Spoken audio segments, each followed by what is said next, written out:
Hey guys, this is Ricardo and welcome to another Blog Tech Tips. So guys, so today we're going to work on a laptop, and here we have a Dell Inspiron 15, which is a 300 series laptop. As you can see here guys, the issue with this laptop is that the keyboard is actually not working.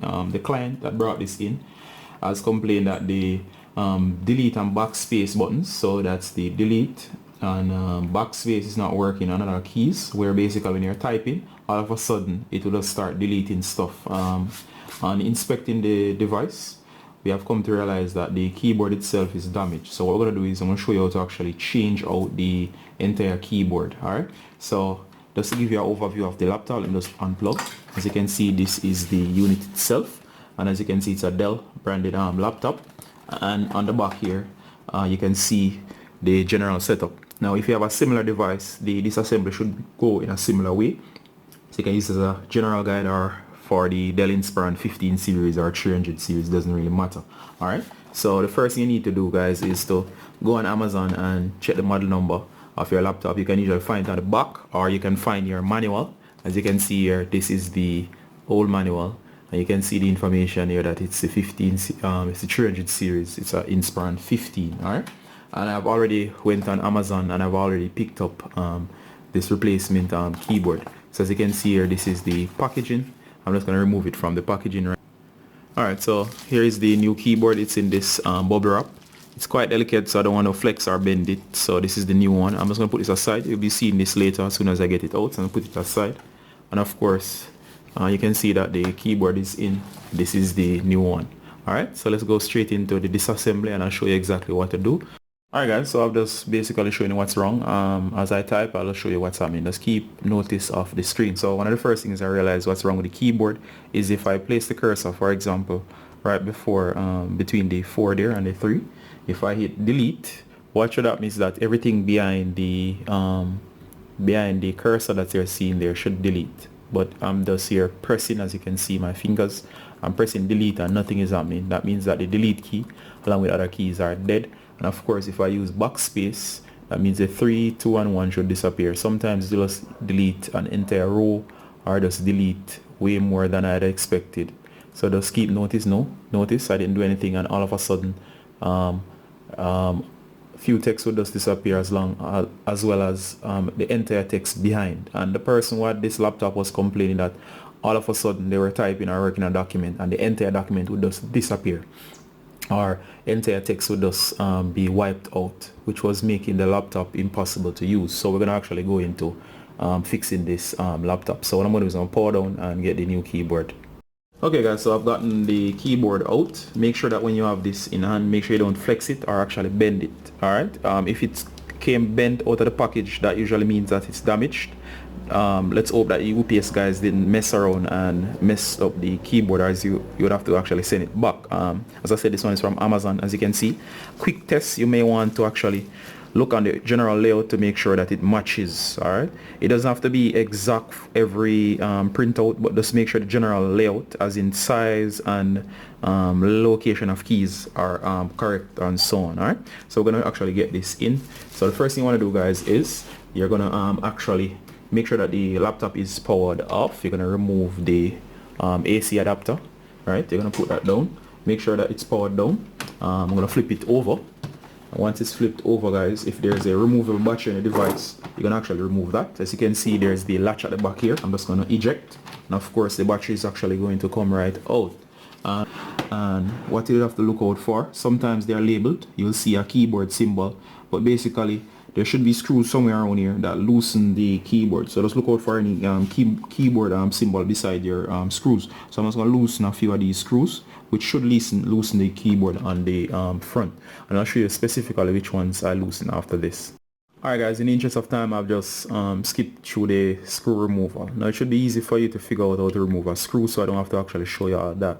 But I'll just show you exactly which ones I remove. Now I've got my handy screwdriver set. It's a multi-bit set. It comes with 32 unique screwdriver heads, various designs and so on. So this is the type that I've used. You can just basically guess based on the size. Alright, so what I've done here guys is removed one screw from over here, which is this one here. In case you can't remember what goes where, you can always take pictures before you remove anything. But of course this screw goes here, and of course I've removed the main ones in this area here. All right, so that's because the keyboard is roughly in the same area. All right, next I'm going to flip over.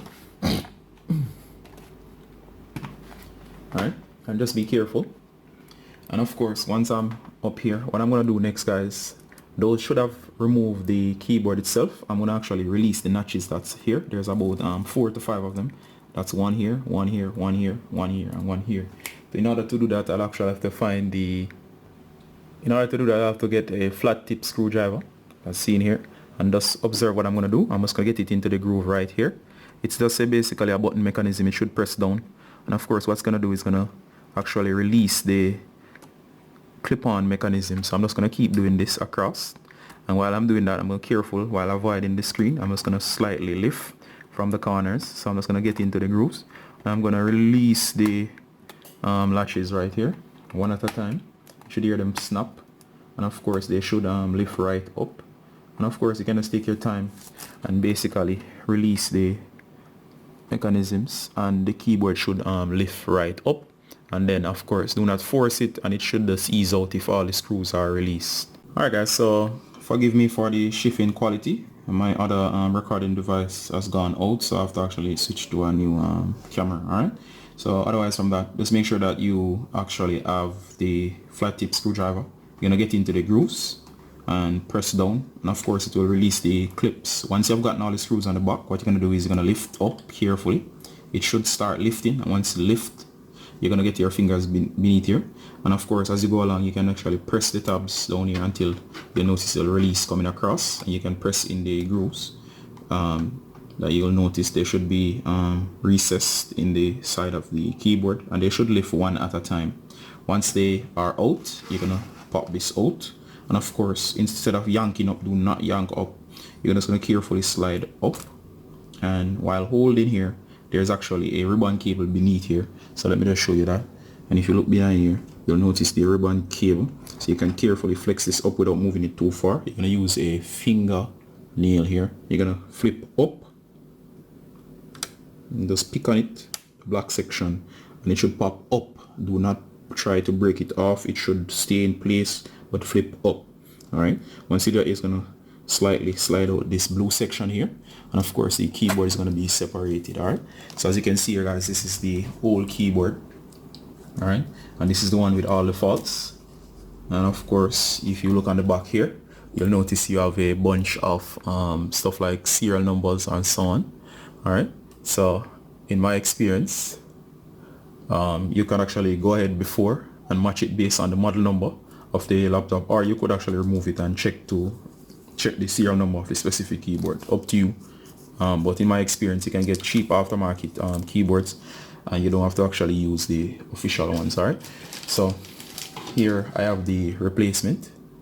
Alright, so if you're looking at the replacement here, I was going to put this one in place and basically do the reverse of what I did a while ago. So I'm going to put this one down, then I'm going to start placing this one in place. Alright, so let me remove the new one from its package. You can see here, this is a sealed package, slightly different, but it should be the same thing, as long as you match it according to the model number that the producer says that it's compatible with. And you can see that it's different. The back is a bit different. As long as it fits and it has the requisite connections, it should work. So as you can see here, this is the new one. What I'm going to do, I'm going to edge it right around here. So as you can see right here, it should fit in all the notches or in all the areas as you're seeing here, and it seems to fit. So what I'm going to do is I'm just going to lift up here, and of course I'm seeing an extra connection here. This might be for another model, so this one wasn't on the first one, so I'm just going to ignore that for now. Don't think that will affect anything. And of course here I have the section that I just removed here. This one is not bent, so I'm going to carefully bend this one. And of course, just observe what I'm going to do. I'm just going to slide this in place. So just simply set it at an angle. It should go right in. Slide all the way in. As you notice, it went all the way in. So snap a picture here. Give me a second. Alright, good. And what I'm going to do now is I'm going to close down the latch. Make sure it's sitting flush, as you do not want one side to be further in than the other. So I'm just gonna make sure that I'm getting it right. Of course, I'm gonna close. If you want to know that it's properly connected, just look at the line. It should be the same distance from the black section to the white line. Alright, now that I've done that, what I'm gonna do, I'm just gonna slide this into the lower section of the keyboard, and I'm gonna carefully make sure that the ribbon cable is not being bent.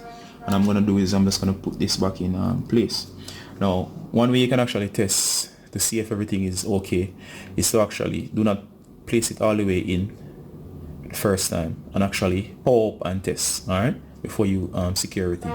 But I'm confident in my work, so I'm just gonna connect up everything. So what I'm gonna do here is just make sure that the flexi cable on the back is set, and make sure that nothing is too loose.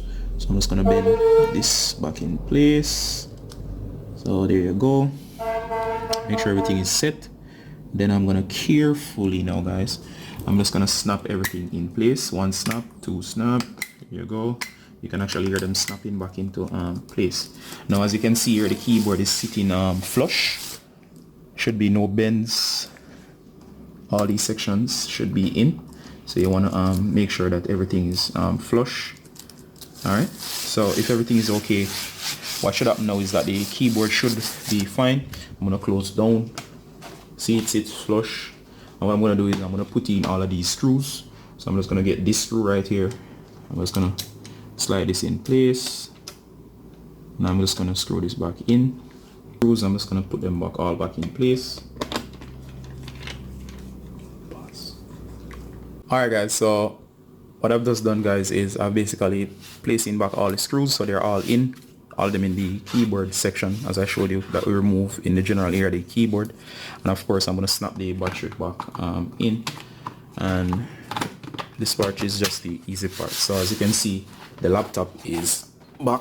I'm just going to check my work, make sure all screws are in, make sure you didn't misplace any screws. And of course, if you check the keyboard should be flush. Everything should be good. And once you're assembly, I'm just gonna get the AC adapter here, and I'm just gonna place it back in. Just give me a second here. Here we go. And then of course, minus that you didn't mess anything up, the laptop should not blow. Just kidding. Alright, so I'm just gonna hit power, and of course it should start powering up. If you actually reassemble this wrong, is that half of the keyboard might not work. That's one problem that might occur. Another problem that might occur is that keys might be dead. So make sure that if there's an error or a problem, it's usually that the ribbon cable that we slid back in was not all the way in. It has to make contact with all of those contacts. If one section is out and one section is in, it might cause the keyboard not to function. But we're going to test this in a while. So what we're going to do is I'm going to log in here and come back. Alright guys, so we're back, and of course I've logged back in. Now this is the new keyboard, as I said, and as you can see, this is the old one. It has a single connection. The new one has two connections. Alright, so what I'm going to do now, I'm going to do the test. The first test you want to do, guys, is to check all keys. What I'll do is, for example, I'll check like the all the keys. So like you can go ahead and type. So I'm going to type let's type a sentence, something random. YouTube is a great platform for viewing videos. Alright, you get the idea. Now, as I said before, it's good to identify the problem that you had before. So what I'm going to do, I'm going to go back and see if the problems are gone. So before, you saw that the delete key was not working, so delete should delete the video since it's behind the cursor. There you go, it's now deleting perfectly. And of course backspace was not working as well, so let me just put backspace right at where we have 4. I'm just gonna hit backspace, and there you go. So guys, as you can see, the keyboard seems to be fixed. Let me try the numeric keypad over here. So let's go. So it's 1, 2, of course, yeah, it's working. And of course slash is working, escape should be working, and of course I should be able to do a number of things, and of course all of these are working. So guys, it's been a successful keyboard change. on the Dell Inspiron 15300 series. Thank you guys for bearing with me as I show you how to actually change the keyboard.